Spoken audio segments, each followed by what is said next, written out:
Thank you for breaking the mold and coming to our site. This is where we start the process of taking back our children. They are our children, given to us by a choice made between two people in love and proof of a miracle. A child made from two people, a woman selfishly giving her body up for 9 months to grow and nurture human life and then to bear excruciating pains to bring that baby to our world. A father, the protector, is a strong individual whose job is to at all costs protect.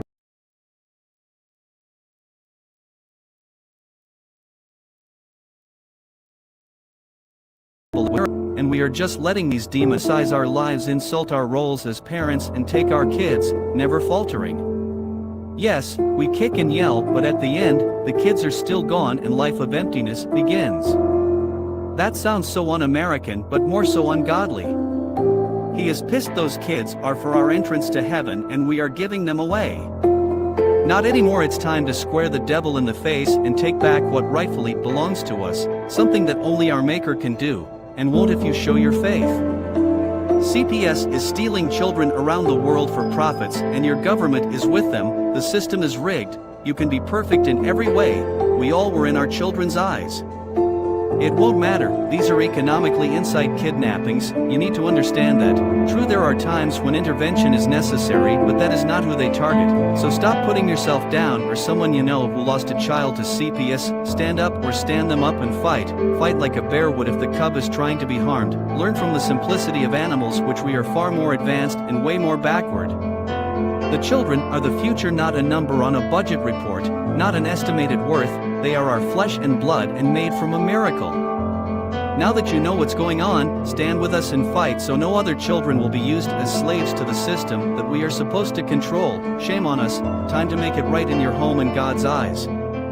Be prepared to hear what CPS is, and after listening, please be ready to act, for we need everyone for this one. This is a problem that affects every person in the world because the protection of our children and the sanctity of family is a universal human right. It is time to take a stand and demand that CPS be held accountable for their actions. The corruption has run rancid, and our children, the future of the human race, are being depleted by trafficking and family ancestry being erased. Not to mention the broken hearts and river of tears left behind in the wake of family annihilation.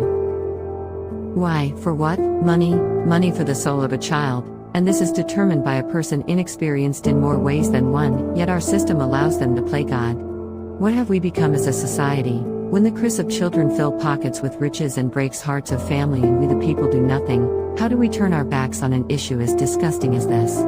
No person should sleep comfortably knowing this is happening.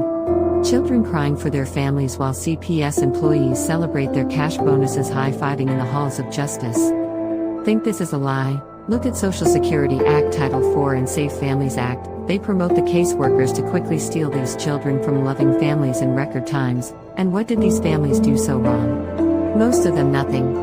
Have you ever noticed the children that die have been called upon as many as 30 times? That's because there is no money in children who have already been spoiled by true abuse or born to true drug addicts.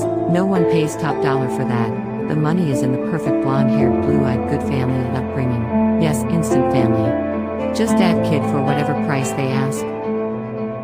No one is out of reach from these demons, and they must be held accountable for their crimes against innocent families.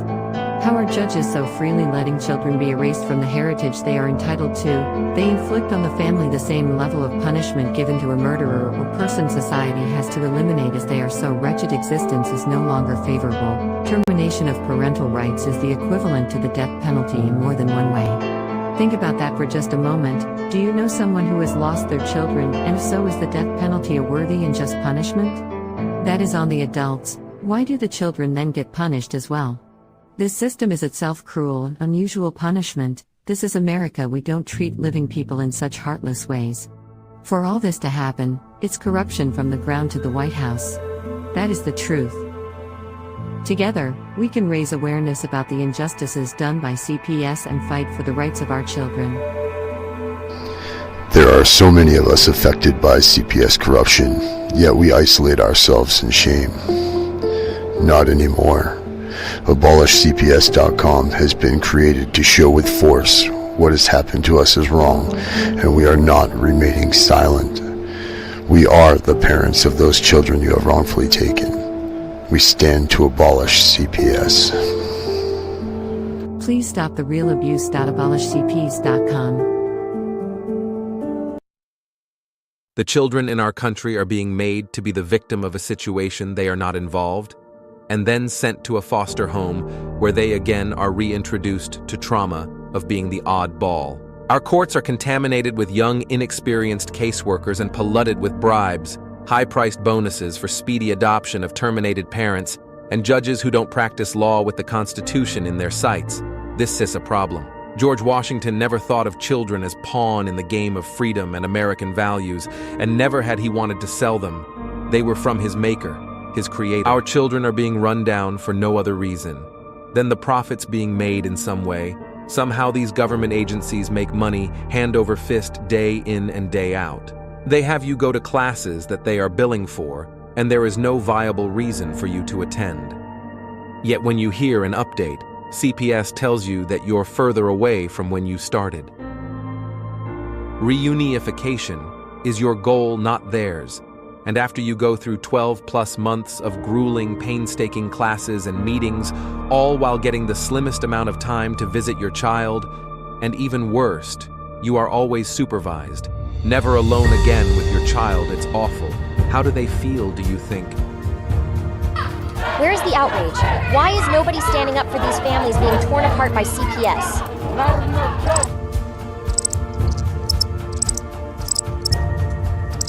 Please don't tell me you're going to put all your bets on this superhero. You grown-ups are supposed to be coming to his rescue. Stop ignoring this problem. There is nothing more I can say to any of you. Please fight CPS and help those who have lost so much they can help themselves.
Alright, what's up everybody? This is Wednesday night CPS Victims Hunting Justice.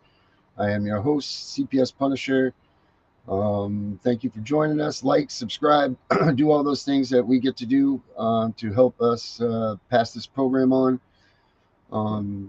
Let's see here. We have, as usual, we have the chat, which is right there, that you are more than welcome to. And actually, we encourage you to join us, ask us questions, anything that you have for us right here. So whatever you guys got, you got a CPS case, you got a CPS problem, go ahead right here and we'll get you what you need to do for answers. So guys, check this out. Today I just got this I got this notice. I don't know the validity of this or not, but bear with me here while I pull this up. I got a message in Messenger that says, hold on a second here, let me get it. Go down through here. So they say it's true. Wait till you guys see this. This is crazy. All right. Here we go. Share screen. Messenger. Check this out. Automatic reply. Presiding judges do notice of revocation of State of Oregon DHS. And it says this message has been prepared on resources owned by Glasscock County, Oregon, and is subject to the internet and online services, blah, blah, blah, from someone. So that tells me that things are working, people. DHS is feeling the heat. So if that's true, it's coming, and so are our children. I'm going to bring out our crew here. We got Herbert with us. We got Vinny with us right now. Vinny, Herbert, how we doing, guys? Good evening, guys. Good. Hey. What'd you think of that? What do you think of that notice right there? Sounds good.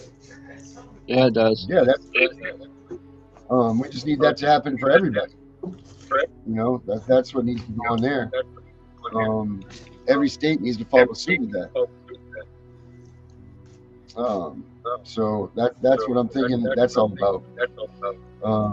If we could get every state to start doing that, that would be great. We're all dealing with this bullshit. CPS taking our kids, destroying our families. And it's got to stop. It's definitely got to stop.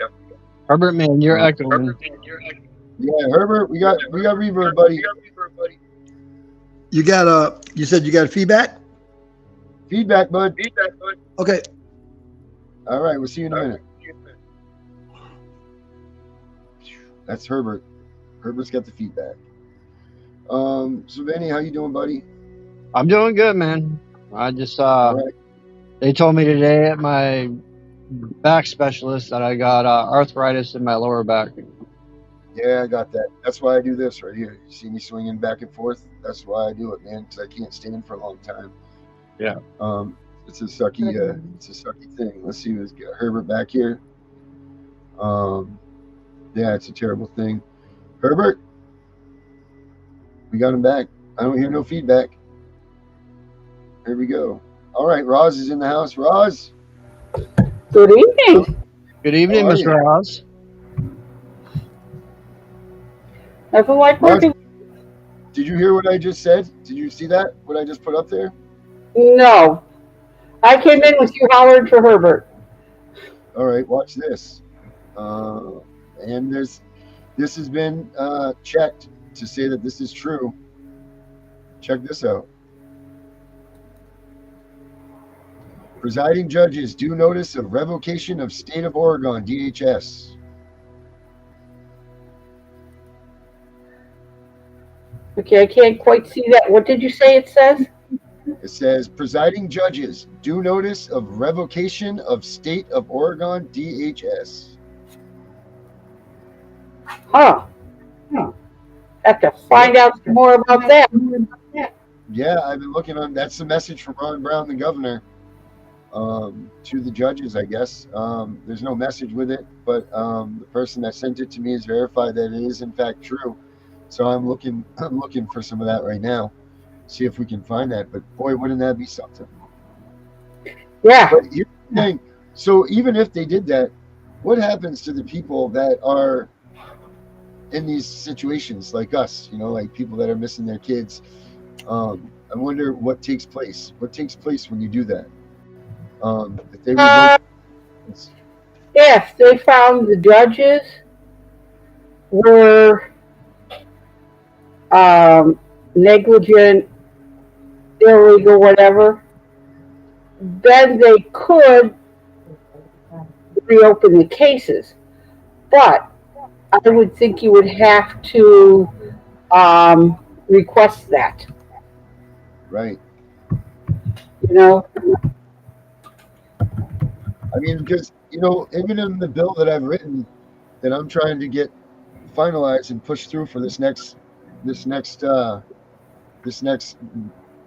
Congress that will sit, I say in it that everybody that's lost their kids to DHS, CPS, whatever you want to call them, that they have an opportunity to either have their kids returned, or it needs to be heard by a panel, you know, maybe a government committee, or or something like that to hear what your case was. Maybe not like a real trial, but I mean, I would think that if they're doing those things, that the people that have been affected by CPS and been wronged by them, need the opportunity to be righted.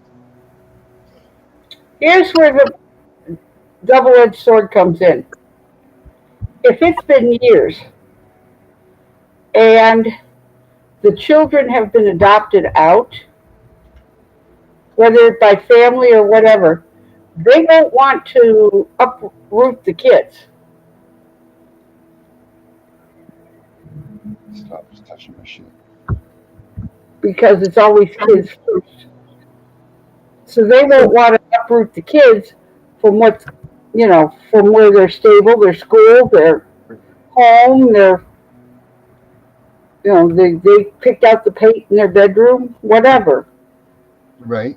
But I mean, that leaves to be decided. That's another question too. I know that we're all parents and we want our children and so on, but what is the time frame that your children are gone from you that you go and take them back? Like, how do you act and what do you do in that time frame? My wife and I discuss this a lot. Like, what is? I think part of it has to do with the age of the children too.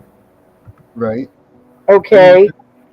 If you have a child who's taken away from you at 11 or 12, it's different than a child taken away from you at 1 or 2. Right. The 12-year-old is going to remember you. Right. 2-year-old isn't. Right. No, I agree with that. Baby to 2. The 2-year-old is 8. That's going to be awful traumatic. Right. I mean, I think that there's ways that you could infiltrate their lives and be brought into it, because I don't believe that it's wrong that they, that's your child and you were wronged. I also don't believe that you should just go in there and rip them out of that house. Right. You're going to have to be an aunt, uncle, like an aunt and uncle or something. Right. A way for people to slowly work their ways back into their lives, Right. And that's what I believe that needs to happen. Because you can't. It's going to be no different than what they've done in this situation. If you just go in there and that's all they've known,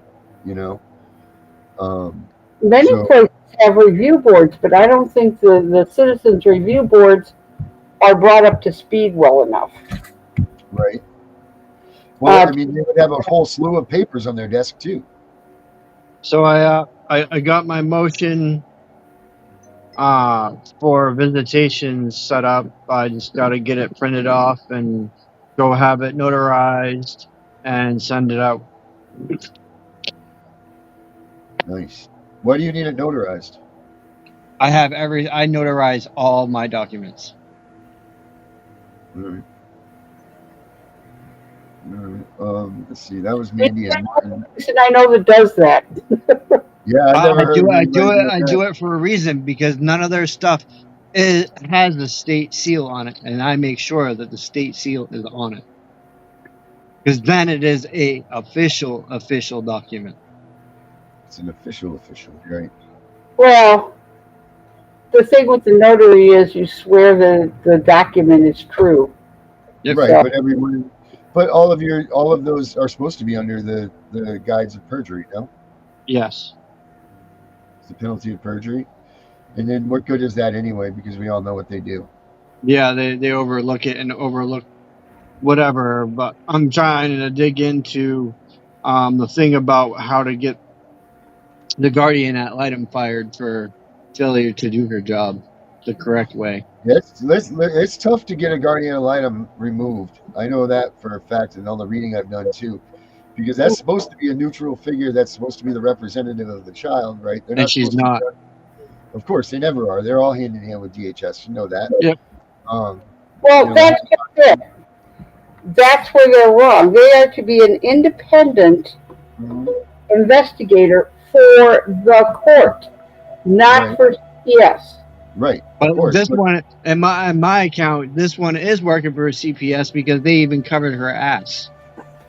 Yeah, there's no doubt. If you prove that, it's right on the document that I just got. It states it. Right, because they're supposed to. Supposed to. Here's how Yeah. you find out if they did an independent investigation. You contact the people they were supposed to contact and find out, subpoena power if you have to, find out if the GAL contacted them directly. She hasn't contacted no one in my family. Not necessarily your family, She where you hasn't. She would, she's only talked to the kids and the people the kids are with. That is it. okay, what you'd have to do to prove her that she's not doing her job as an independent investigation is to find out if she's pulled the school records and the medical records. If she hasn't done that herself and only took what CPS had on record, then you have her dead to rights. She's not doing an independent investigation. Well, I could call the school and ask them. I can That's do that. what I'm saying, right? Oh, so you're going to be a Yorkie.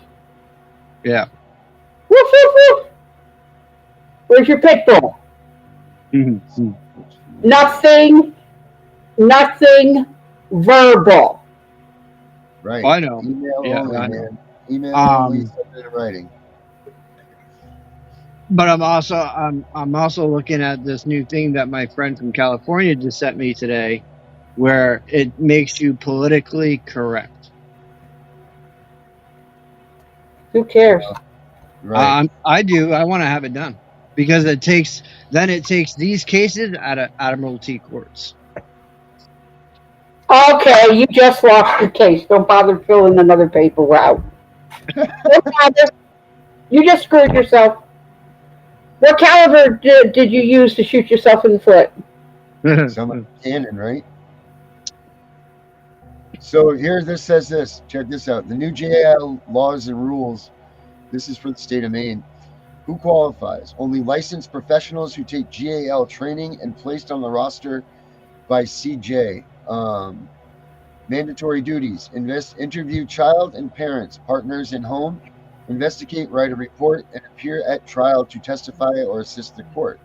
Non-mandatory duties: interview third parties like grandparents if not living in home, teachers, therapists, physicians, or daycare providers.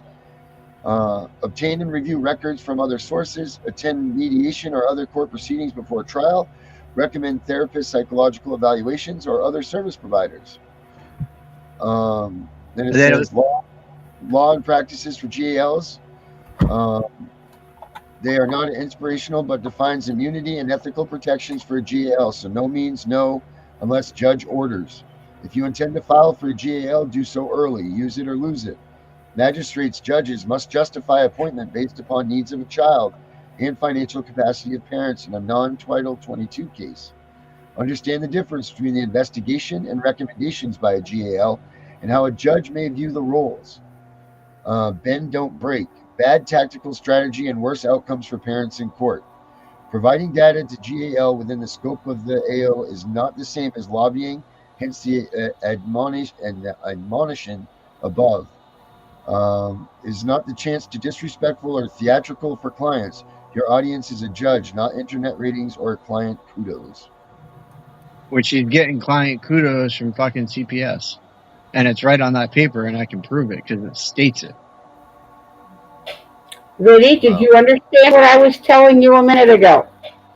Yep. When you go into that realm, you lose. Every time. Get it out of the Admiralty Court. That's that sovereign stuff that I haven't met anyone who has won with it in over 25 years.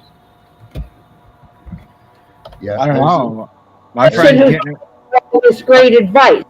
How did they win their case? she's getting her husband out of jail by doing that. And in other words, she hasn't done squat yet. He got a new birth certificate and already, so she's waiting for. She was supposed to go pick that up today. A copy of his birth certificate.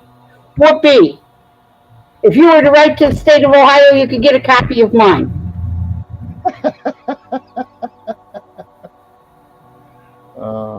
Public record. Whoop-dee-doo.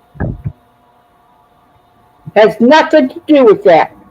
In other words, she hasn't won a damn thing, and you want to take her advice over mine, who has hundreds of kids home. Gotcha. So here's what's funny here, Roz. Check this out. In Maine, these are Maine guidelines, so I'm sure that they're pretty close to what everybody else is going through. Now, in Title 22, it's not Title 22. Title 4 funding, it goes by, it says that a guardian ad litem can be put in there as long as termination or adoption are on the record, right? That's what their exception is for that. In Maine, I know every case that I've heard of, they've always appointed a GAL in these cases. So to me, that means that they are already moving towards termination of parental rights in all of these cases, or they have somebody on board to adopt, because that's the only two ways that Title IV is paying for the GAL in these situations. So I found that pretty ironic, and it even says that in the state laws that a GAL is only supposed to be appointed if there's a termination of parental rights or an adoption. So, and then with these timelines that I'm reading right now too, GAL is supposed to be right at the beginning. So it seems like there's a lot of fluff, if you would, in between that of why a GAL is appointed and under what conditions and what ways they are appointed. Like, what do you know about the appointment of a guardian ad litem? Here, there's a guardian ad litem on every case that goes to court. Right.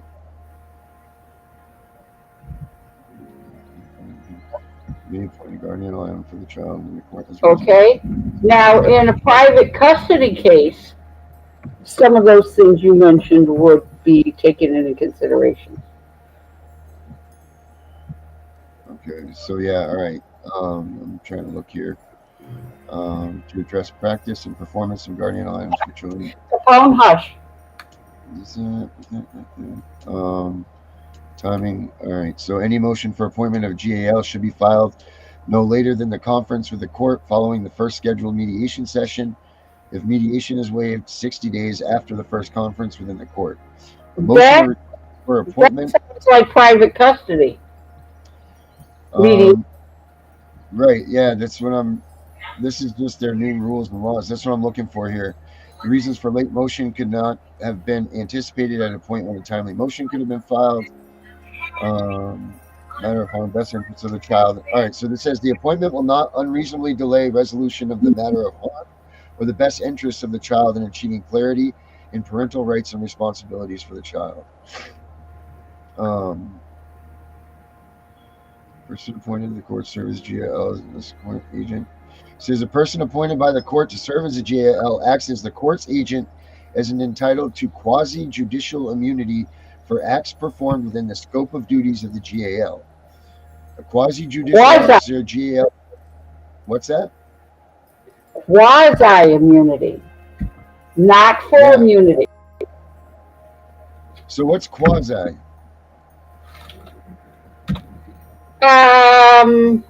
That would be, and then it goes on to say within the scope of their duties. So as long as they are sticking to what they're supposed to, they have immunity. If they go outside of it, they don't. So in other words, you're telling me with the things that she hasn't done, she's gone outside the scope of her. Well, speaking of scopes, check this out. The GAL may not perform and shall not be expected to perform any duties beyond those specified in the appointment order, unless subsequently ordered to do so by the court. The appointment order must be written on a court-approved form and must specify the guardian ad litem's length of appointment and specific duties including the filing of a written report. So if that works in for what you're talking about, Vinny, and then it says, oh, here we go with the immunity. A GAL is entitled to quasi-judicial immunity from liability for actions undertaken pursuant to their appointments. These rules are standards of practice for guardian ad litems in the courts.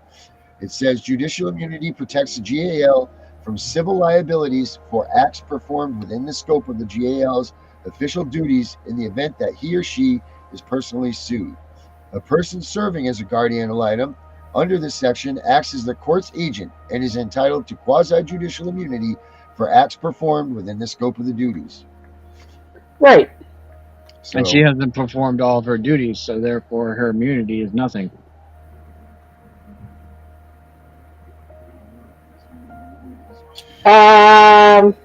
You would have to, as in all lawsuits, prove that it caused harm. It did, because she didn't even speak to anyone in the family other than up there. right, but those rules just said right here at the beginning, the rules said that stuff doesn't matter. It says that they're only obligated to, let's see, let me reread that here. Now, I heard it say that they are to talk to other people. Yeah. No, so that did was I. nor is the duty or role. Nor is the duty or role. So let me find it from the beginning here. Let's see. And it's so protected. May occur when the minor's interest by 1980s. So it says, nor is the duty or the role the duty of the court-appointed guardian ad litem of a minor child in a divorce case. So that doesn't matter to us. That's the divorce case, yeah. We don't need that one. The guardian serves as a court's agent and prepares a report for the court detailing his or her findings. Here it is. And when parents litigate due process, no matter how, let's see, that wasn't it. Pursuant to, right here. Here we go. Guardian ad litem shall use the standard of the best interest. Washington guidelines are informative on child development and are relevant in the actions only to the extent that they address factors included in the statutes. The state, our state, where is it here? I found it, the new laws. Oh, okay, who's mandatory duties? Interview child and parents, partners in home. Investigate, write a report, and appear at trial to testify or assist the court. Non-mandatory duties. Interview third parties like grandparents, if not living in home, teachers, therapists, physicians, or daycare providers. Obtain and review records from other sources. Attend mediation or other court proceedings. Recommend therapists, psychological evaluations, or other services. Those are non-mandatory duties. So, But it says children and parents, and she hasn't even really talked to either of us. I agree with that. I bet my stint with the GAL was a matter of 20 minutes altogether in the whole 2 years that we were under investigation. Mm-hmm. But what I do know is that she was up everybody else's keister when she was doing her stuff on us. She was going to neighbors' houses. She was going to extended family that I didn't even know I had, things like that. I mean, she was in our business. And where she was getting her facts from, I don't know. But I also know that she was communicating with CPS on a regular basis. Yeah, she does. Yep, ours does too. I don't know how that's considered a non-bias, a GAL. Okay, wait a minute. Who has custody of the kids? The state? Oh, yeah, state. So they have no The choice. state representative is? The GAL. Caseworker. No, the state's representative. The caseworker. Right. Who is the GAL going to check on the kids through?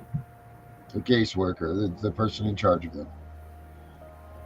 So that's okay. So then that begs to be the question. So it may seem that they're all about being with CPS, but you're absolutely right, Roz. They have to be, because DHS, CPS, DHHR, whoever they are in charge of your child. So they have no choice. Right. I've never even thought of it that way. That's why I don't get the big bucks. Right. Exactly. Well, I mean, these are all things that people overlook. And what my biggest concern with people that are involved in cases is that they focus on all of this stuff that is not, it's minuscule to what is important. Because if they're getting abused at the foster care's house, for instance, or like they don't like what's happening over there, that's not going to do anything to get your kid home any faster. If anything, that's going to slow everything up and force them to move your child to somewhere else. So if you have a placement that you like, first of all, that your kid, you know where your kid is and they're safe, all you've done is challenge that now, and you've moved them to somewhere where you don't know where they are, you don't know if they're safe, and you don't know anything about the family that has them. Right. So you need to be very weary of how you address these situations. Because if you feel comfortable where your kid is and that you don't like what's going on there, leave that alone, because you don't want to have your child go somewhere where you don't know, and you don't know who they are, what they are, where they are, or what's going on. So, you need to be very weary about your battles that you pick. That's kind of Second, good. I mean, it's kind of good in a way though, because in our standpoint, where Arasta is now, she's in a better place than what she was in the beginning. right? Mhm. And these foster parents actually keep in contact and send pictures. Oh, Well, that's that's nice. nice. Because it is partially the foster parents or the kinship or whatever's duty, right, Roz, to make sure that they go by the plan is. So if the plan is reunification, they shouldn't be um, they shouldn't be alienating the parents. They should be filling So the parents in, correct? Like that should be part of this with the foster parents' duties and obligations. they are to be in agreement with whatever um, the plan is. If the plan is reunification, they should be helping the parents work toward reunification. They should not be adversarial. Hmm. Wow. Because I know that's that's a problem for a lot of these families, is the foster parents start getting attached to these kids, or whatever the casework tells them lies, and they start withdrawing the relationship between the parents and the kids, and then they go in and they even go so far as to in the say like, oh, well, the kid never asks for its parents, or the kids don't do this, so now they're feeding false information to the GAL for her report, or whoever's for it, you know. So that's the other thing. I think they're Well, supposed to be compliant. oh, the child, but if the child is upset because they had to leave the parent, of course they're going to. Right, but the foster parents should be giving that information to CPS worker to go in their reports, to the GAL, to someone, because when you go, and for instance, when you go to a termination of parental rights, they go in there and they say that the child never even asked for mom or dad, which is a bold-faced lie. And No that one in the foster comments. parents should be honestly reporting what's going on with, like Vinny said the other day. The kid was saying, "Hey, I want my dad. I want to talk to my dad." Well, even though he can't talk to his father, that stuff should be in there on the record that the Hmm. child is asking for it. Now, whether it gets put in there or not, that's a whole other story. So, Vinny, that's one of Right. those things. Make sure you get that in the record. Put that in with your your motion or whatever. That way that that the court, because the judge, I think it's Roz that always says this, or maybe it was Melissa that used to say it. Yes. Yes. But the judge can only report on what they know. If That's it's right. not in your file and it's not in your record, then they don't know about it. Yeah, I'm gonna have her add it to the motion before we print it off. Have who added to the motion? Lynn.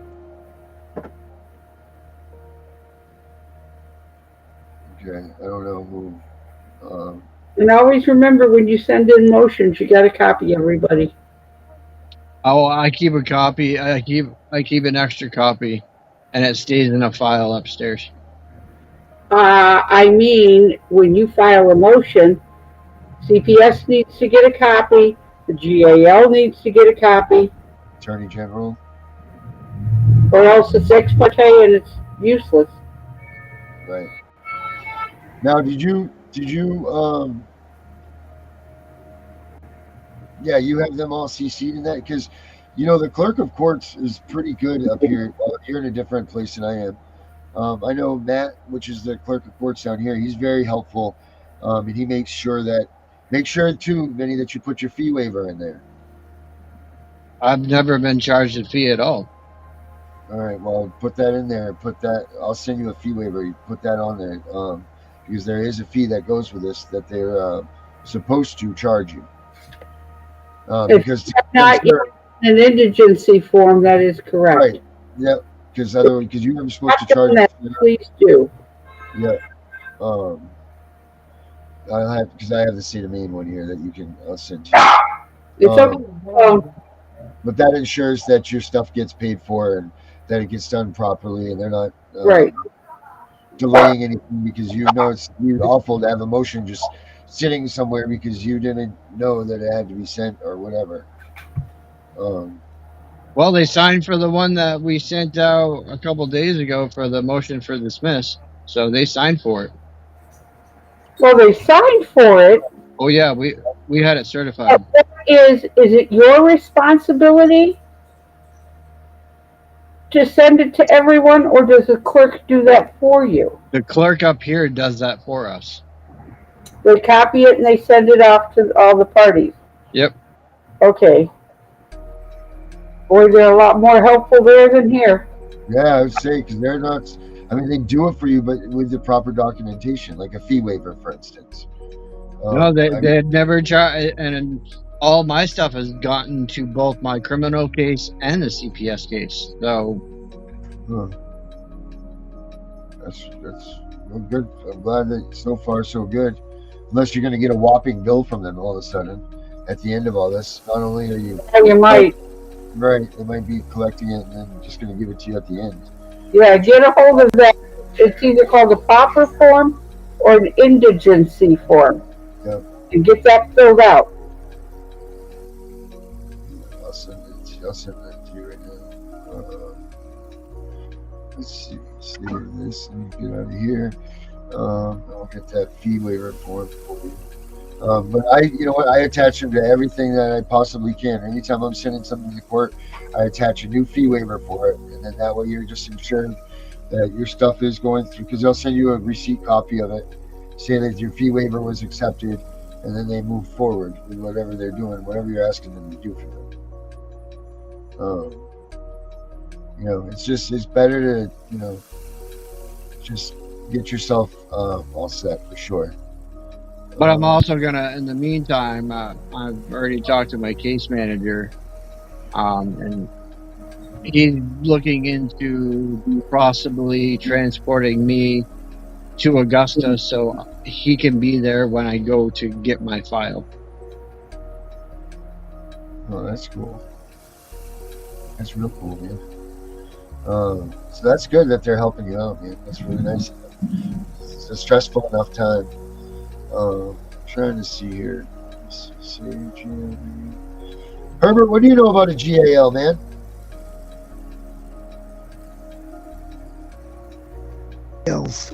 In terms of how it applies to child services.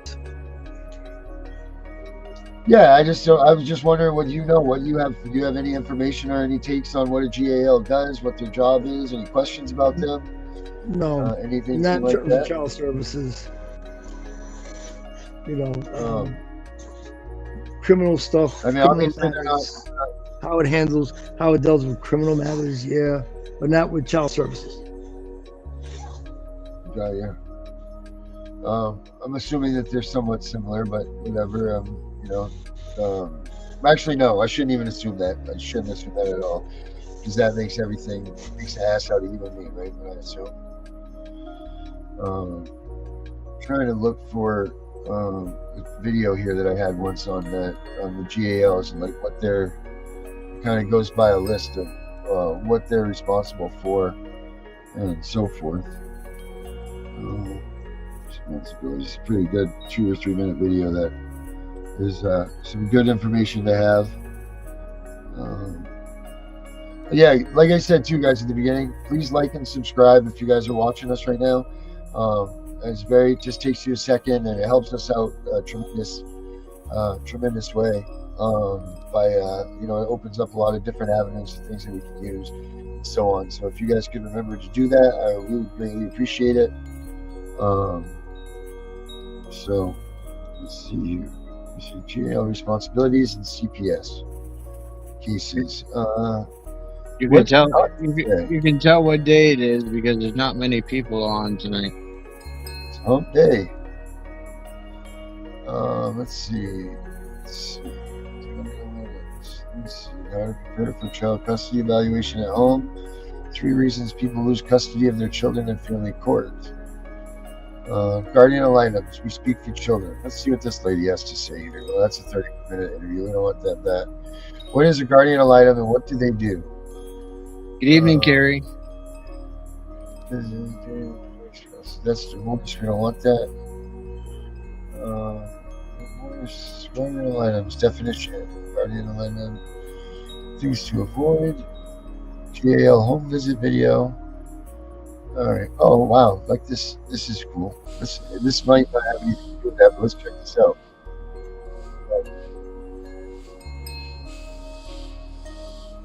Let's see what this says here. All right. Yes, Carrie, you're absolutely right. Always hit the light. There we go. Put that up there. Let's do this here. Let's share the screen. Check this out.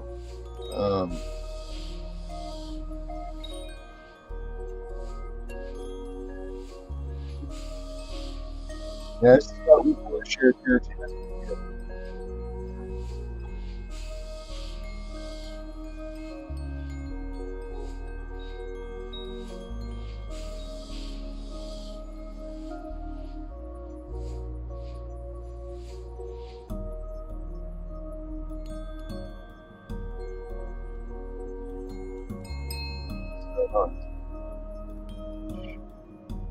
That's the wrong one.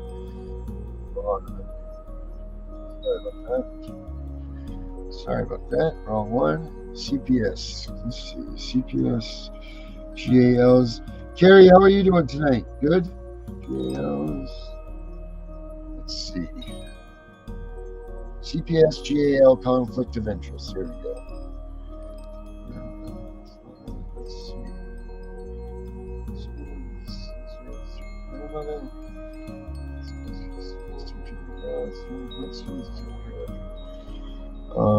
Let's see what this guy said. What to expect during a GAL investigation. Let's see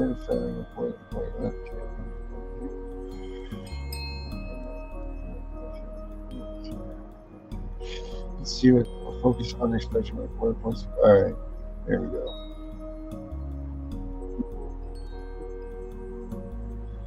There.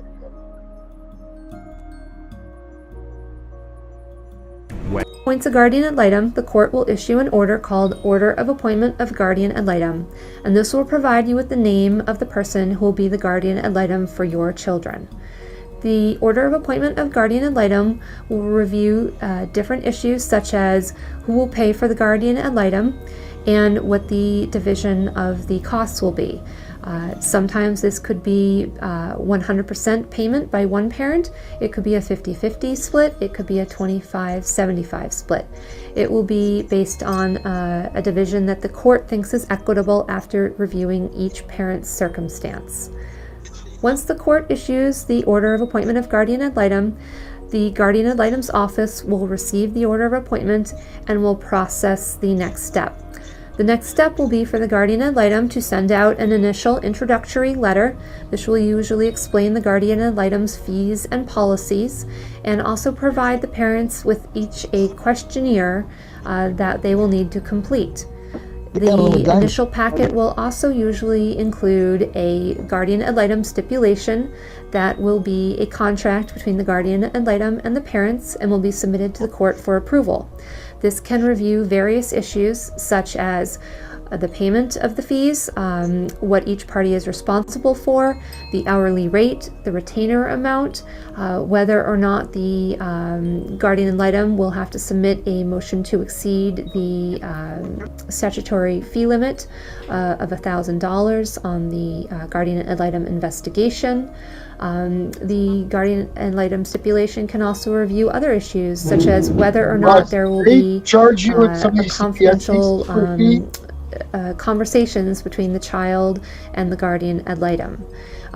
Review the stipulation carefully, because it will become a court order and it will be enforceable by the parties or the guardian ad litem or the court. For the guardian ad litem questionnaire, this is usually a lengthy questionnaire that will ask you for a lot of information about you and your family. It will usually ask you for background information such as your education, your living history, where you have resided, your employment information, your relationship history.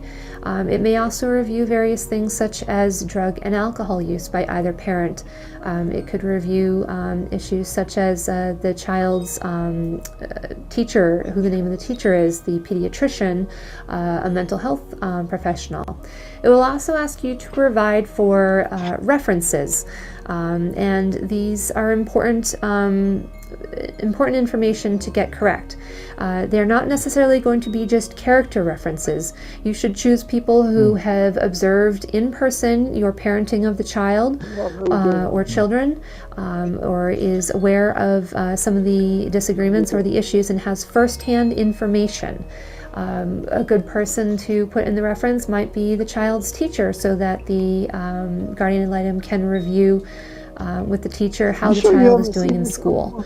Daycare providers, other people that have first-hand knowledge are going to be the most important people to list for the references.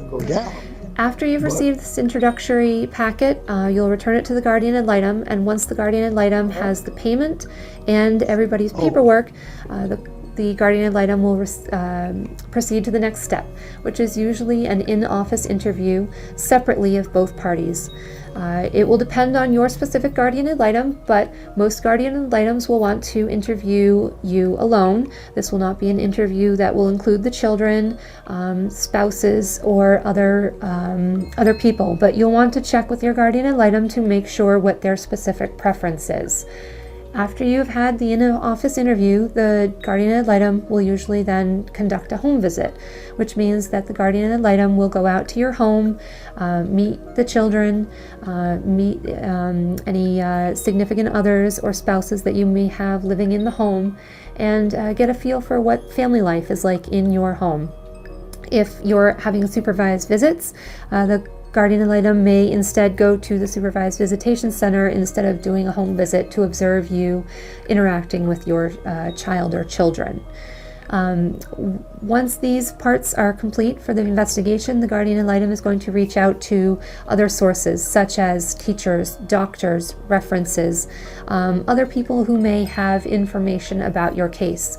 The court may allow the guardian ad litem, or you may allow the guardian ad litem through a release to review things such as medical records or school records, police reports, or DCYF reports or records. And the guardian ad litem will hopefully conduct a thorough investigation, which will give the GAL all of the information he or she needs to then make recommendations. Depending on what the court has set in the guardian ad litem appointment, the court will either have the guardian ad litem file a GAL report, which will be a lengthy report about the investigation, so the history and the background of the family, the current circumstances and the issues that are going on for the family, and recommendations. Sometimes, instead of filing a GAL report, the court will have the GAL come to court at a hearing, such as a review hearing or a status conference, and give an oral report about the status of the investigation and any recommendations that the guardian ad litem might have. The court could also ask the GAL instead to issue a opinion letter, which would be a much shorter letter rather than a guardian ad litem report. It would be a letter reviewing on a smaller basis the investigation and then provide recommendations. And then from there, it'll really be dependent on the specific needs of the case. What will happen next in the guardian ad litem investigation? It could be ongoing review of the parenting matters. It could be testimony at trial. It could be attendance at mediation or a settlement conference to help the parties resolve the issues. If you have any questions about guardian ad litem investigation. All right. So there we go. That's basically in a nutshell what we got. That's what you got to expect. I mean, obviously we heard just a little bit ago in those guidelines for Maine that the out part isn't part of the GAL now, but I mean, I think, like I said, all right, we got our guest here, Corey. Corey's here for an update. Corey. Hey, what's going on, guys? Corey, hey guys. I don't know if you guys, we got a new rally here, a new roster here, Corey, of people here. Guys, this is Corey. Corey's been with me for quite some time now, huh, Corey? Yeah, a little bit. I don't know if we you found you. want Since we started really battling. Oh, I lost you. Hang on, I'm here. I was just getting a different light on. Yeah. Now I've been looking for an attorney now for pretty heavy looking for a litigation attorney for our case because of what's gone on. There's been some things that have happened. Hey Corey, do you mind giving a quick little rundown to everybody of what's happened with you and how your family's been torn apart and everything? Just like a quick, well, started out with a issue with my mother-in-law, and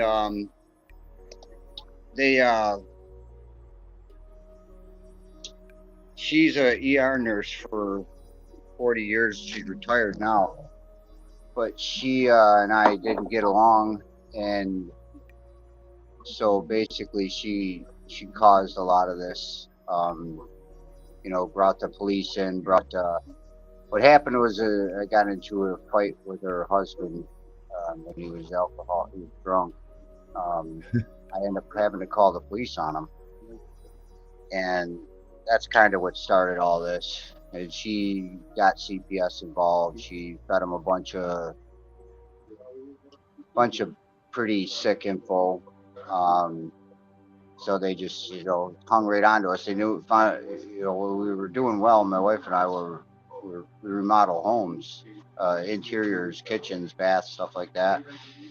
So we did really well last year, and we got finally got our down payment for our house, and it seemed like they knew that you had money or something, and they just came right after us. I had to spend a lot on an attorney.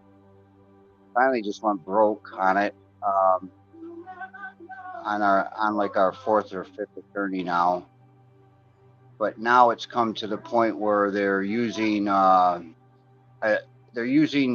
outside of the county agents, and our landlord happens to be working for them, and they are using her, and my attorney that's handling the criminal part of it, because they tried.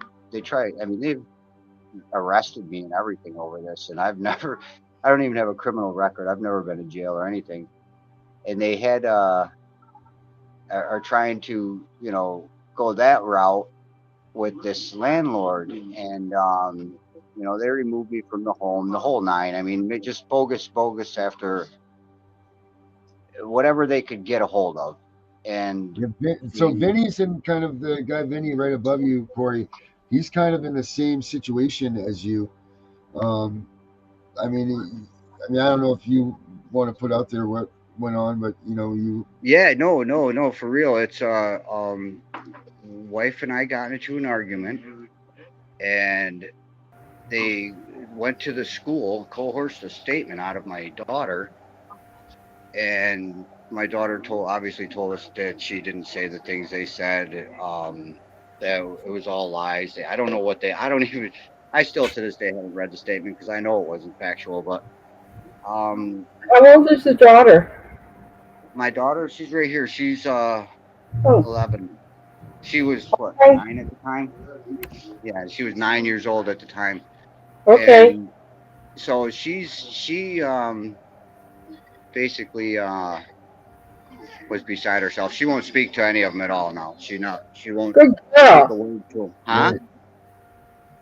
Good And girl. she knows, what they're trying to do. It's very obvious. I mean, they were just here yesterday. Two of the workers, they they came and they here, I got a little one going crazy.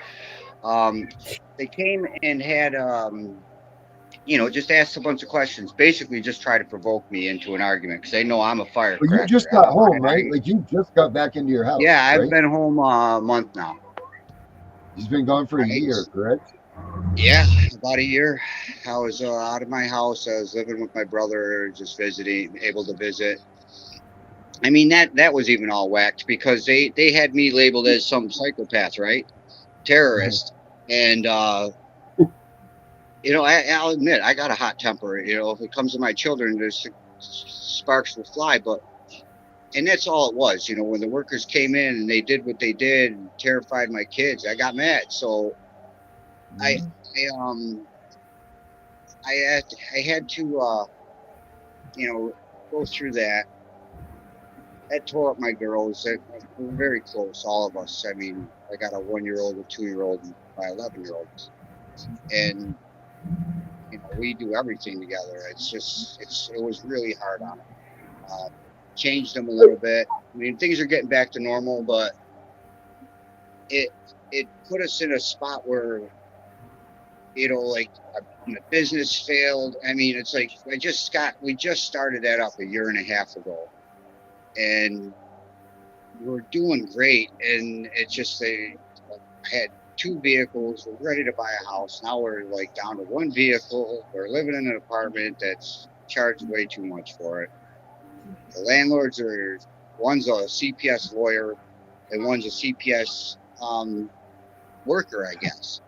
But she's outside of our county and she's working with the agents in our county, telling them things about us. And so I had my attorney with the criminal part. She's the one who she said that I was here when I wasn't supposed to be, which there wasn't an order in place to say I shouldn't be here. Whatever it was, it didn't matter because we didn't break the order. All right, I knew how important it was. So what I did was I ordered my attorney to take it to trial, which we're going to, and order her to come into court to speak her mind because the statement thing was all screwy. I mean, we were getting ready to go into court, and we see our landlord coming out of the courthouse. We're like, what the hell is she doing here? Had no idea, totally blindsided by it. So I get arrested over it. Go in front of the judge. I mean, they let me go. I don't have a record or nothing. So now they just any avenue they could get, they've completely what do you call it? They've exhausted all their efforts. There's none left. So now I don't know what's going to happen. I've been worried, like sick. My wife has, because now that they've lost, what are they going to do next? And it's like, so what we're trying to do is get a litigation attorney. We have a solid case, even just against my landlord. We have a solid case. I can sue her. I could sue the mother-in-law. I could sue everybody. I could sue CPS. I just need an attorney that's going to accept it without money and take his cut at the end because they're gonna bank on this. I mean, our wife's kept impeccable records of everything that's taken place. We record every meeting. I mean, I literally have an extra cell phone full of every recording from these agents. And all you could see that they do, like when they were here yesterday, all they tried to do was provoke me into an argument. Right. So They want to get you enraged. And you were recording them, correct? Pardon? You were recording them, correct? Oh yeah, yeah, oh yeah. We record everything. Your 11-year-olds have a cell phone? Yep. That's Good. actually on her phone. Sure to record. Yep. Turn on her recorder. Yep. She already knows we don't even have anything to do with them unless there's a recording going on. Well, here's the thing. This is what takes place. My attorney calls this landlord and asks her some questions about, what took place and how the statement was given, because they still won't give us the FOIA on the phone call that was made to have me arrested. All right, because it was supposed to be done by this woman, but they won't give us the phone call for some reason. So we know that tells you pretty much that it wasn't done by her, that she just spoke because she's outside the jurisdiction. So They're not basically, going to give it to you, Corey. right there, we got them. I know that, and my So lawyer Corey, knows you that. She's still. already told me. So What's basically, that? what's happening is you have when do you go to get final adjudication that you're all set and they're out of your life? They just told me they're extending the order Why? yesterday. Why? Because of, let's see, actually, I don't even know. I have no idea. No. One, to have it extended, it has to be a court order. There better be a hearing. Oh yeah. We know that. We absolutely know that. That's what I told my Uh, wife, not to worry about it. But they wanted to extend it for 8 more months so these people can keep coming to our house.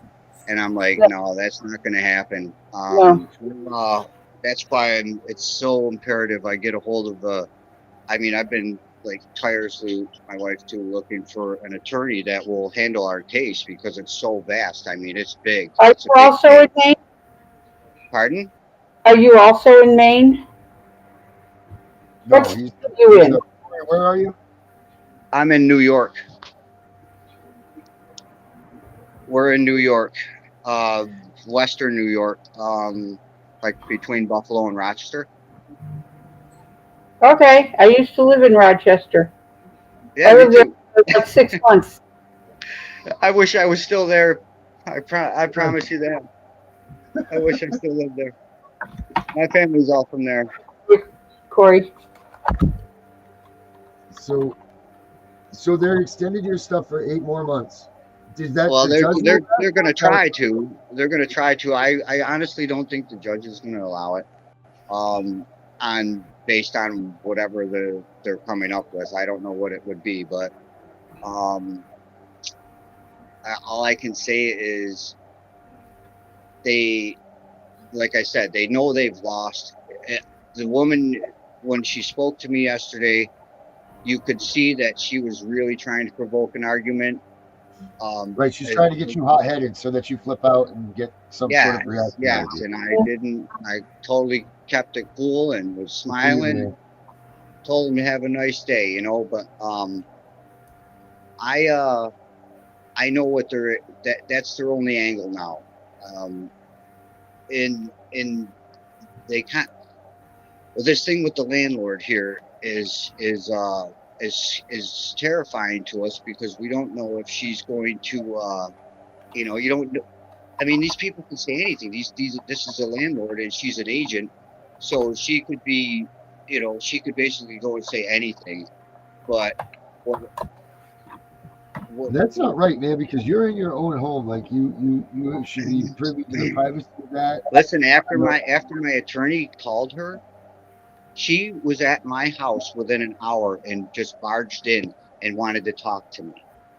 Didn't call, didn't, just showed up. And it was like shocking. My wife's like, "What the hell's going on?" And we're sitting there thinking to ourselves, "What is this lady doing?" And I'm not kidding you. She looked like she was whacked out on drugs. She couldn't look me in the eyes. She was like her eyes were scanning all over the place. She was like all flighty and jittery. Like I think she knows. And oh, I forgot to tell you, we have the conversation between my attorney and her recorded. So Yeah. she recorded it. So I have it. It's a 4-minute conversation, and it damns her. It damns her beyond belief. And actually, I want to say it even caught her in lies. So that's like, I don't know how the attorneys are going to handle this because I don't know all that jazz. But I do know what has gone on is completely illegal, and it's the proper attorney will fire this straight into the courts the proper way. You know what I mean? I gotta find this. I gotta find an attorney that's going to handle this case, and it's been really hard to get a hold Do of you know somebody. where to start looking? Pardon? Do you know where to start looking for an attorney? I've been looking online. The last thing we got to do is file this paperwork with the courts. We have to pay $400, and then it goes to the Supreme Court. And maybe they said then maybe one of them will review it and take the case. But That sounds like an appeal process. it's not just an appeal process. It's part of that. It's like filing a big motion, I guess, against the court itself. And I don't know the correct terminology. Against the court, you're on a big uphill battle.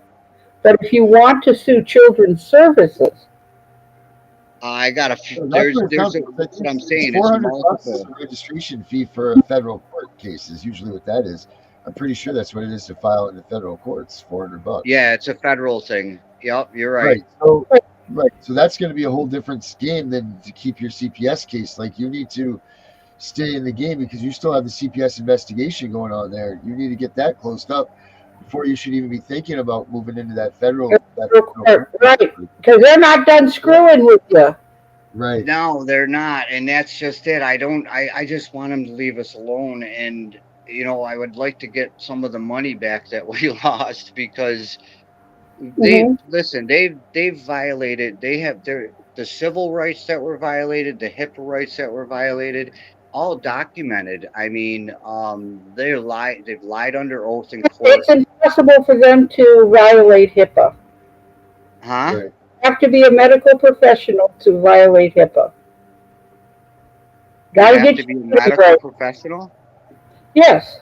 So say if the mother-in-law tells that, or they tell the mother-in-law over the phone the results of say a drug test or something like that, that's not a violation of HIPAA? That's a No, violation. however, should the mother-in-law, since she's a medical professional, Well, she's retired. Her case? Okay, so she can't go to the hospital and get on a computer and know what to do. I have no idea. I don't talk to the woman. Something like that you could get her for. But HIPAA is violated only by medical professionals. Did you sign a release for children's services to see the results of a drug test? No. At that time, no.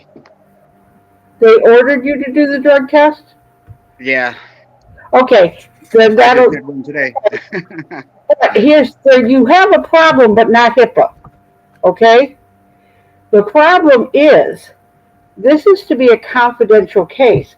They're not supposed to be divulging to people outside of the case. So your problem is with the caseworker, but not HIPAA. Okay. All right. That's what I mean. That's you got it right there. Okay. Now, when you're looking for an attorney, go to Google Scholar. Let me write this down because this is what we need. I've had no luck, and the ones that I do speak with, they just won't listen. They don't want to take the case. They don't want to take it. But Hang you on, baby. One that sued them before. Okay, go ahead. Okay, you go to Google Scholar. Okay, you punch in. It'll give you selecting courts. Okay, so you would. I think it's the 4th district. It's Scholar. Google Scholar. All right.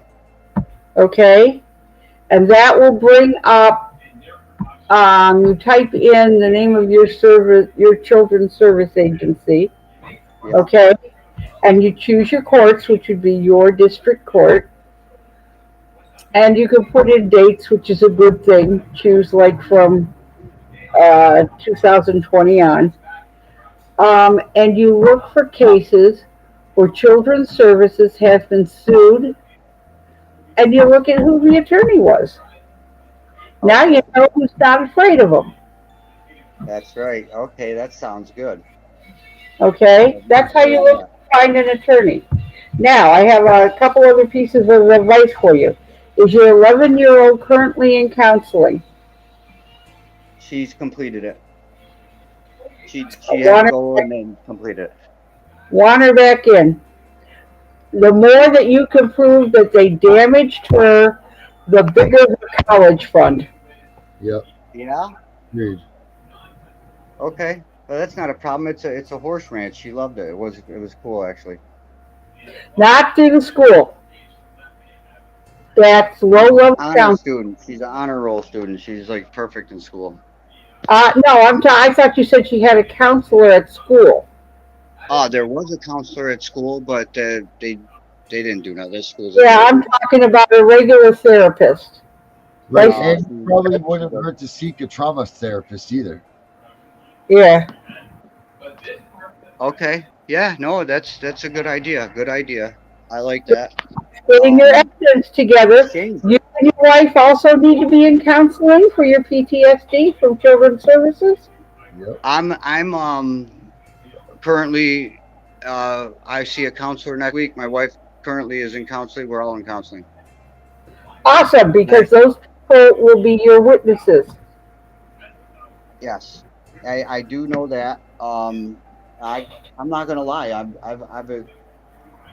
This has changed our dynamic like more than I could Mhm. ever even imagine, and I'm just trying to get it back, man. I mean, it's been really tough. Yeah, Uh, I it's hear all hard. the time from parents who totally devastated. I You lost know, a year and a half of my parents who kid's are life, afraid to and take their kids to the hospital when they need to go to the hospital. yeah, they're doing all that crazy jazz too. They're trying to Now, send my 1 and 2-year-old to the dentist. I laughed at You them. don't even have teeth. They don't have teeth. She but does. She's got 6 teeth. that's as good as a 3-week-old that bit their tongue and caused it to bleed. Right. Well, Right what's got me nervous is there, that these guys are out here. They kind of go. I've had attorneys. I might have told Darren this. I've had attorneys refuse to represent me out here when this first started because they said that this county has their own way of doing things, and that those attorneys need to be well, if they took money from you, they need to be. well, no, they didn't take money. They wouldn't take the case. Now, any attorneys that did you wrong in this, you need to report them. I got that. I do have an attorney that we are reporting. My current attorney, I plan on reporting. They just refuse to help. You know, they're public defenders out. We're down to public defenders. We can't pay. We can't afford an attorney. I mean, Matter. my sakes, for what Biden's done to the economy, we're in. I mean, forgive me if people like Biden, but Not here. last year we were. You know, our fridge was full. Our needs were completely met in every way possible. And this year it's like total struggle.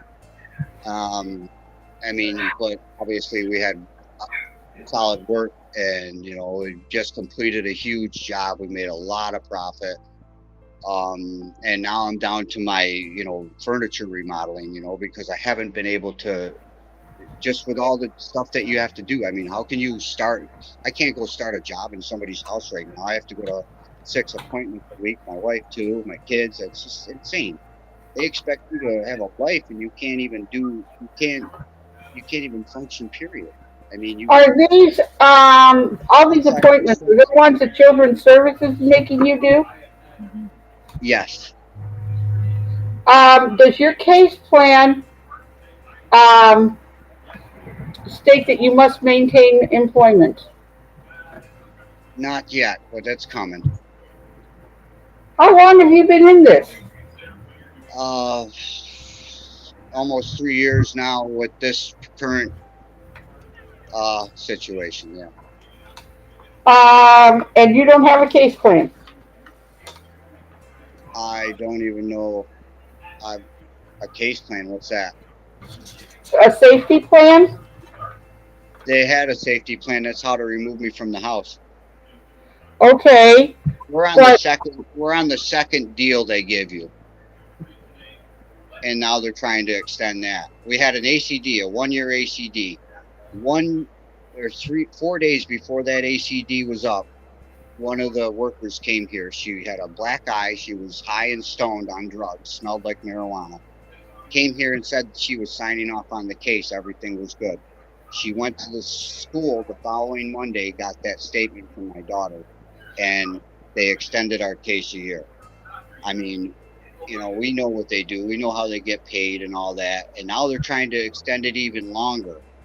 And at the end of that, it's not just us, all right? In this county, there's multiple people that we know that they've taken children or foster children here. They have a racket going here.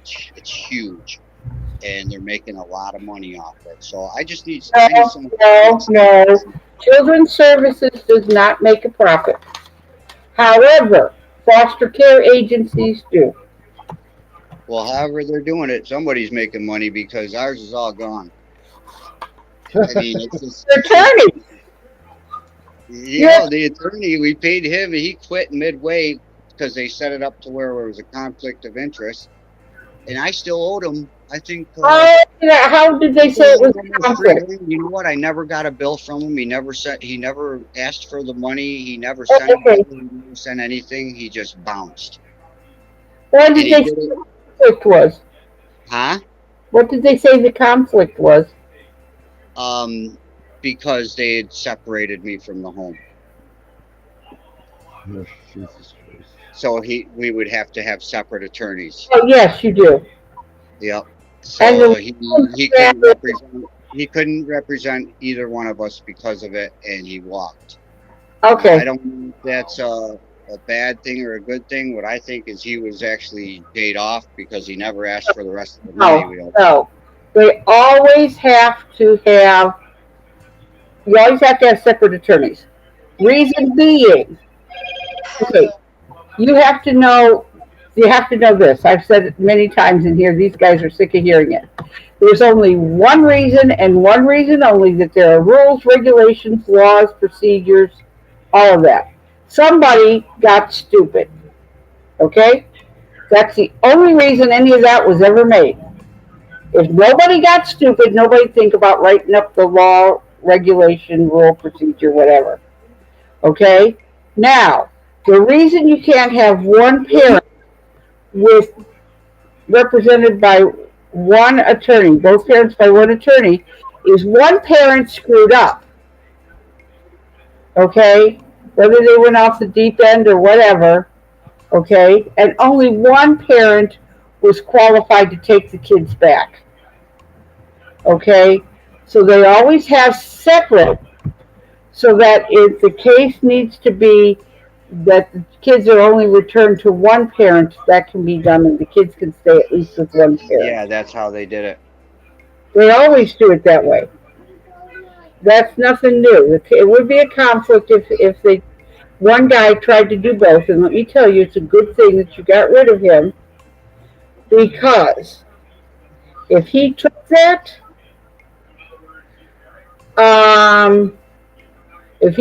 money,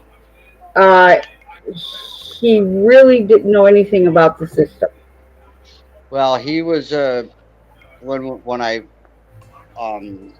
retained him, he was top of the list in Rochester, New York.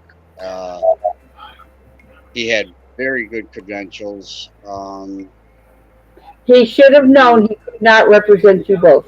Now, down there in the chat, Corey, I put in my email address down there in that where it says private chat. Yeah, I'll put it on the screen too. There you go, Ross. There. That's my email address. All right. I will send you managing your attorney. Tells you how to treat your attorney. Okay. Okay.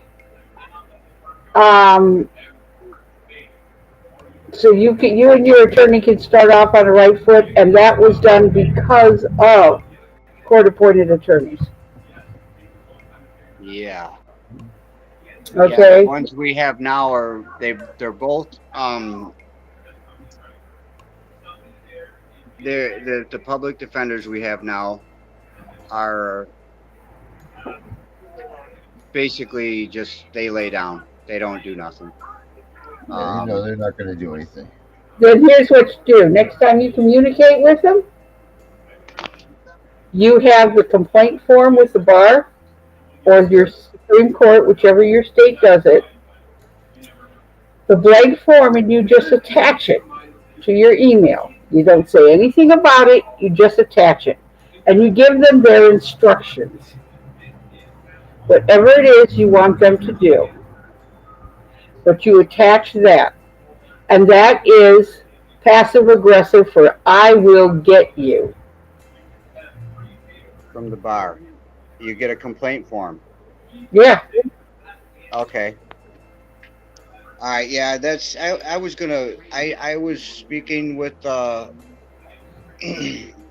I can't remember who, but they told me that I needed to file complaints. I needed to file complaints with all of them because like the morning that our attorney quit, it was a Monday, and I had actually drove to Rochester from where I am. This is an hour away now. Mm-hmm. That Friday to give him to pay him. I gave him a couple $100, because that's the deal we'd set up. I give him a few $100 a month. He was fine with it. Mm-hmm. Outside of that, he'd already been paid maybe $4 or $5 grand, but he did nothing for us. I mean, literally nothing. He just took the money, and then I kind of think, my wife kind of thinks the same thing, that he just didn't ask for the rest of his money because he knew he stuck it in our backs, pretty good. Right. Well, you should turn him in and ask for your money. There's very little that you can ask for restitution type thing when you do a complaint, but one is that your funds be returned. Well, yeah, because if he didn't do anything, I mean, he never. When they put this ACD on us, we were never, like, court wasn't adjourned. They just did it. Nothing was explained. We had no idea about any of this stuff. Nothing was explained to us. And in his billing process, okay, this is another thing that was crazy. We get this bill, and I mean, this guy charges for everything, phone calls. I mean, everything. That's even if they standard. were only a couple minutes long. And 15-minute minimum. Right. Well, we had no idea of this, We didn't know that. I mean, I walked in this guy's office and put $3 grand cash on his desk and said, "Can you fight for us?" He said, "Yes." All right. He didn't give us an idea of what his charges or his fees were. We didn't know any of that until the end. And then we get this list, and I mean, holy Moses, the retainer's gone and nothing even happened. So it's like, he did not give you an agreement form? Nothing. No. That's something you put in the complaint. That he never gave you you never signed an agreement with him for him to represent you, and he never gave you a fee schedule. No, he gave us a lot of really good talking, how he's going to get this done and that done, and then we'd go to court and nothing would happen. It was just crazy. Yeah. But I was really surprised as far as how he handled his exit, and it just seemed very odd to us. And like I said, we've had like times where they have us come back to court, right? And this one particular time, the judge was there, but they kept it off record. The judge was not in the courtroom, and they put a new order on us via the clerk. And I was like, this is not right. And was your attorney in the back room with them? Yeah, that's another thing that's just crazy here is they're always in the back room. We never see what's going on. Your attorney we never hear what's going on or see it, and then they come out and like, here's your deal. We don't get any information. We have no idea what's happening. We don't hear our attorney talk to them. We don't hear our attorney speak to the judge. Nothing until they bring us into the court. They give us the deal, and that's it. And I know that's not right. So Did the you ever hear previous the term a stipulation? You the ever hear previous of a pardon? stipulation? Have you ever heard the term stipulation? Yes, Did your attorney agree to a stipulation without discussing it with you? absolutely. Every time. Oh, Lord. Yes, that's the way it's been the whole case. That's why I know is I believe it's a slam dunk. But Do you I just have understand what stipulation is? do I understand it? Yeah. Well, when it happens, when they explain it to us in the courtroom, but like I said, they don't review things like the order, for instance, or the ACD or this new order. It's just they just add it to it. Like they write it up. We'll receive it either a days or a week later, and then they'll have all this stuff on it that they we supposedly agreed to. Okay, It's good. strange. Part of stipulation is knowingly doing it. You did not knowingly stipulate. Your attorney Correct. did it for you. You sue that attorney for malpractice. That's what I'm saying. We It's don't know not how to find a lawyer. my That's Hi. yes, that's exactly how it's been the whole case through multiple attorneys. Now we're talking what, 3 in that area. I am And sick of bad attorneys. You have no idea. Over it's 25 been years of bad attorneys. we actually okay, so here's a situation that took place. My wife completely catches the CPS attorney. I don't know why this woman don't know me or anything. She can't stand me for some reason. But my wife completely catches this woman lying in court under oath in an email. Hang on. Okay, Hang on. Who is she? she's the attorney for CPS. She's not. You can't get her for perjury or anything else. All Okay, she knows, she's a good attorney for her client. Who's her client? CPS. Right. So what she did though is this email. You could probably explain it better. The email was we printed it out and we sent it to my attorney because it was regarding me. Why was she sending you an email? No, it was an Explain it. email. Here, let my wife explain it. It was Okay. an email from her to Corey's lawyer. Okay. Okay. And it was like going over like a whole bunch of stuff, pretty much just completely like trashing us and the whole thing. So Corey's lawyer sent it to us, her email. So we got to read it. And I pretty much broke down the entire thing and we filed our own motion in court because our public defenders refused to what did he say? He wouldn't do anything. He refused to file. He will not do like any motion filings or anything. He told Corey that he needs to do what CPS wants. But anyways, so I filed this motion. We filed it on our own. So the CPS lawyers email, it was about like our daughter's 11 and they had like a daddy-daughter dance. Well, Corey wanted to go and he didn't get to go because she wouldn't like answer. She wouldn't answer the message. That was one of the things, and it was just a whole bunch of stuff that wasn't didn't accurately happen, and just the whole case. This has been a really long case. Okay, Well, here's this the motion. thing. Go ahead. With the prosecutors, they only know what children's services tell them. Just like your attorney doesn't know anything except what you tell them. Yeah. Okay, Yeah, well, you can't get them on perjury or anything else. But if they've got wrong information, then you have to correct no, it. I don't think it's like wrong information. I think it's they just lie. Okay, um, know how to tell if your caseworker's lying? yeah. Love this. Her mouth is moving.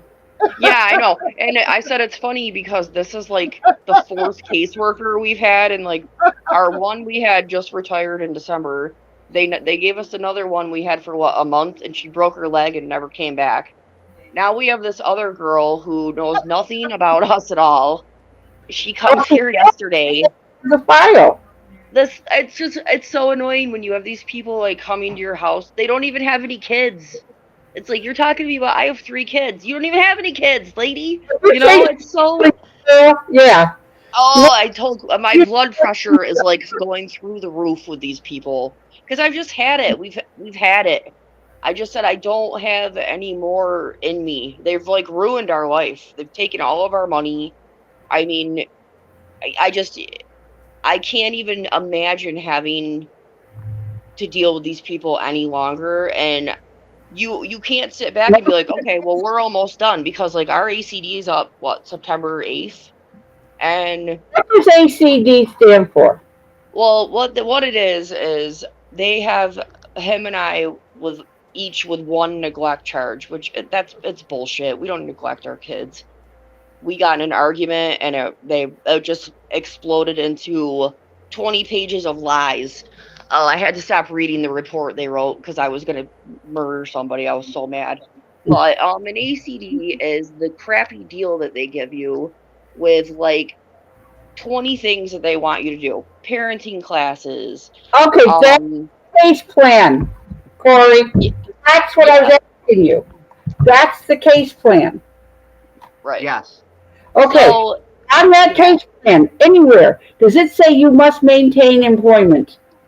No, it does not. I've read it a million times. No. Damn. I don't think it does. Workers in trouble because it says that we have to like maintain our house. We have to keep like our house. You know, we can't like lose that.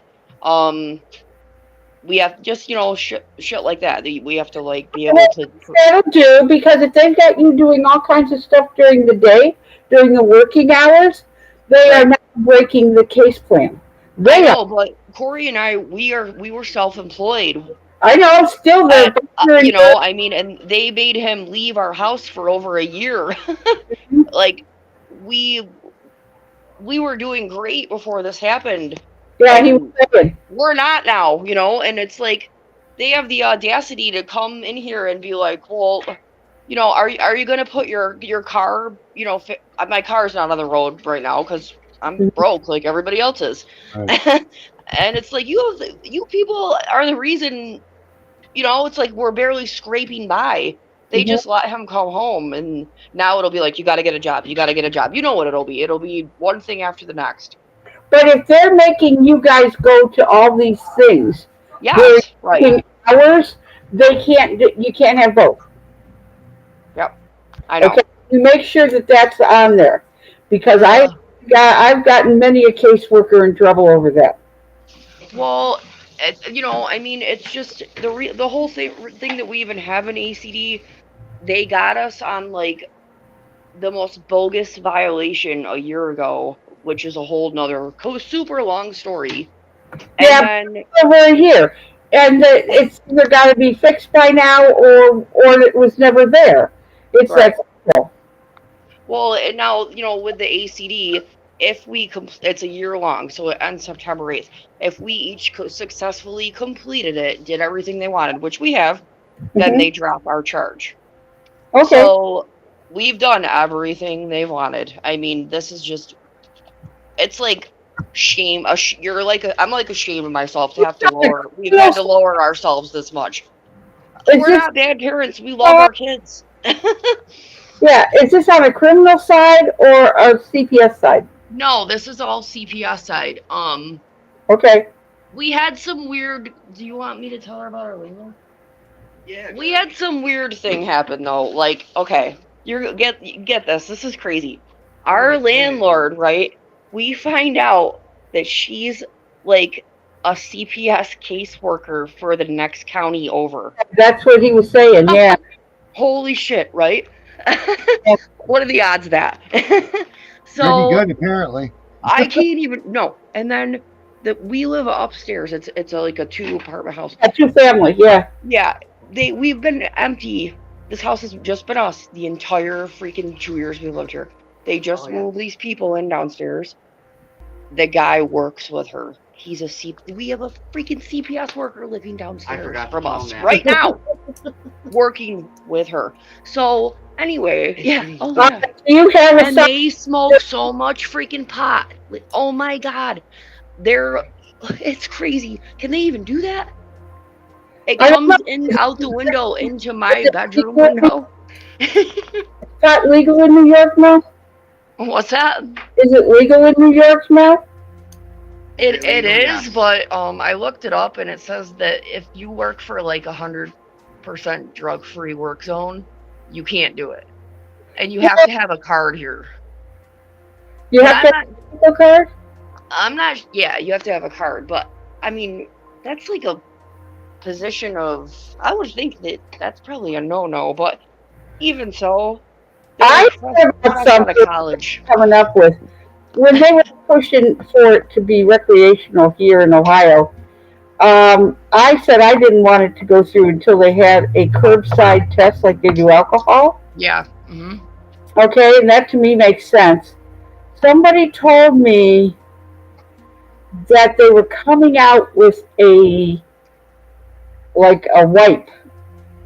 Yeah, right. They have those already. They have skin See, wipe. here they, if you get pulled over, if they test you, they don't have a way to it's in your system for a long time. Yeah.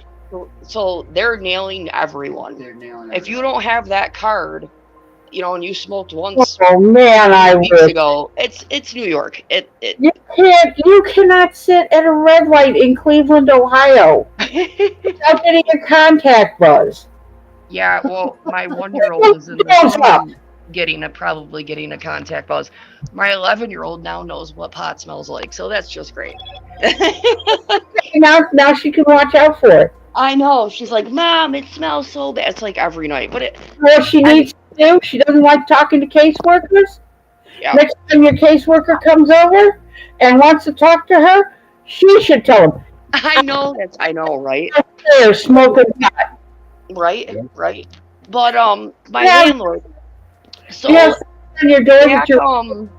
a while ago when they put this order in where Corey couldn't be living here, right? It just began. So obviously we're not gonna go blab our business to our landlord, I mean, she comes to our house one day and Corey was outside. And we have one car, so he had our car and he was dropping it off. He didn't come in, he didn't see the kids, none of it. He was waited here for about 5 minutes for his brother to come and pick him up, and he was gonna leave. So during that time, our landlord pulled in. They're chit-chatting outside. I could see her talking to him. And that was that.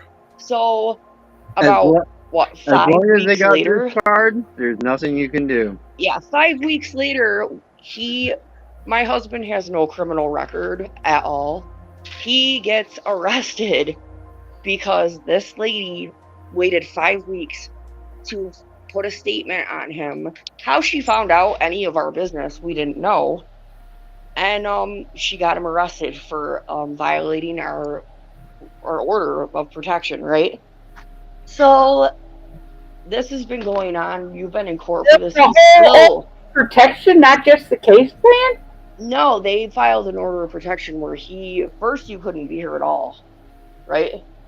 And then they switched this. This is how retarded these people are. They went from no contact, no visitation unless it was supervised, to unsupervised. They had him coming to our house 3 nights a week, right? and I had to leave. So I had to go like freaking walk around Walmart for like 4 hours on a Saturday. Why did you have to leave? That's I don't know who made up this plan. No one ever answered that question. But yeah, it went from supervised to unsupervised, where he could be here with the kids, but I couldn't be here. We dealt with that for an entire year. And My God. You do know you can write your own case plan, right? what's that? You can write your own case plan. I see. Well, now we're more educated. We were like complete idiots in the beginning of this, and that's what I always tell him when he goes on your show. That's the most important thing. Like, I would love to be able to go to, march and protest for reform and stuff, but I can't. I'm a mom. I got little kids. But like I said, do any good anyhow. Yeah, I know, but people need like education on this stuff. That's how you do it. Yeah, but they get so far because it's all fear based. It is. All they do is scare you. I mean, that's your children. I mean, and they know you'll do what they want, and then afterwards you're like, oh my God, why? I'm like an idiot. You feel so stupid. But I mean, it was like hours of us sitting on the internet watching you guys. I mean, having to learn about this stuff and how disgustingly criminal the whole organization is. It's just foul. And people just don't know this. Now it's actually linking it right into child trafficking. Yeah, I mean, like, all the stuff about, like, how they're getting paid, to... Okay, and a lot of that stuff that's out there is false. Oh, really? Even so, they people who spout that never see their kids again. Okay? Oh, yeah. Right. I'm sure. Well, you know what? We had money, so I think that's why. Yeah. They put our kids with my mom, who lives right down the street, but we had to pay that crappy lawyer we had $7,000. That's one thing he did do. He got them back in our house within like 2 months. Yeah. But I did what they wanted through this whole thing. I didn't want to give them an opportunity to take them away from me. If we have done everything, then somebody should be putting in a motion to dismiss. Well, nobody is, and we don't. The thing is, what you do is to attach all of your certificates and letters of what you've done as exhibits. A copy of those as exhibits. Yeah, I have everything. Good. And you get copies of that, you write up a motion to dismiss it, okay? And you file it in the court. Well, now, like I said, August 6th we go. It's supposed to be the last time we go to court because this order's up on September 8th. So yesterday they come here for their home visit thing. And the last thing Corey had to do, he's been sober for 3 years. He hasn't drank a drop of alcohol in over 3 years, right? Congratulations. So we had to both get evaluations done. You know how they do that. So Corey just got his done, and the place is dragging him through. Like, they didn't give him a treatment recommendation, but CPS gave their 2 cents. So they're going off what this lady's saying, that he's in there for alcohol. It's like he's been sober for 3 years. Like, it makes no sense.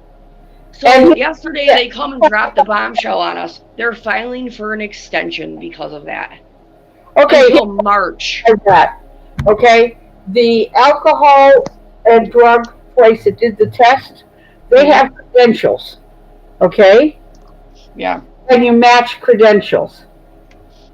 Your caseworker doesn't have the proper credentials to make an assessment. Yeah, she doesn't even know us. They just put it around. She's not certified for that. She doesn't have the. She's not a counselor. They have it set up in court though. If the evaluation will not count unless CPS sends their dirt on us prior to the evaluation. they will not count it. We've already Hey, done guys, it. Lost a we lot are- of money because of it. That's not an independent investigation then. Hey, guys, It had to be an Oasis provider. It had to be an Oasis. They keep changing it all the time. But Yeah. Hey, anyways, let's continue. Hold on, That's guys. the money state. They're gonna kick us off here. So you guys want to continue? You guys want oh, to they come are. back Oh, tomorrow sorry. night? Okay. Do you guys want to Really? come back tomorrow night? Yes, absolutely. Right. Because I want you guys to tell us like what to do now. Yes. They're gonna try to file this extension. Yeah. No way, man. And we have lawyers that won't do anything. Yeah, let's do that. We'll bring you guys back in tomorrow night for sure. Okay. Awesome. Do Awesome. that.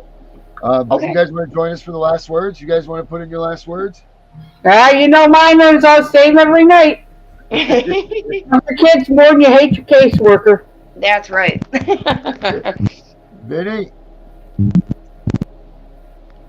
You guys have a good night. you too, hon. We'll see you guys tomorrow. Herbert, how about you? All right. All right. Hang on. Yeah, right. I just like every night, stay off the radar. It's cool. Okay. Hey guys. Hey, Corey. And So, yeah, we'll continue this tomorrow night, my man. Yeah, give me a call, man.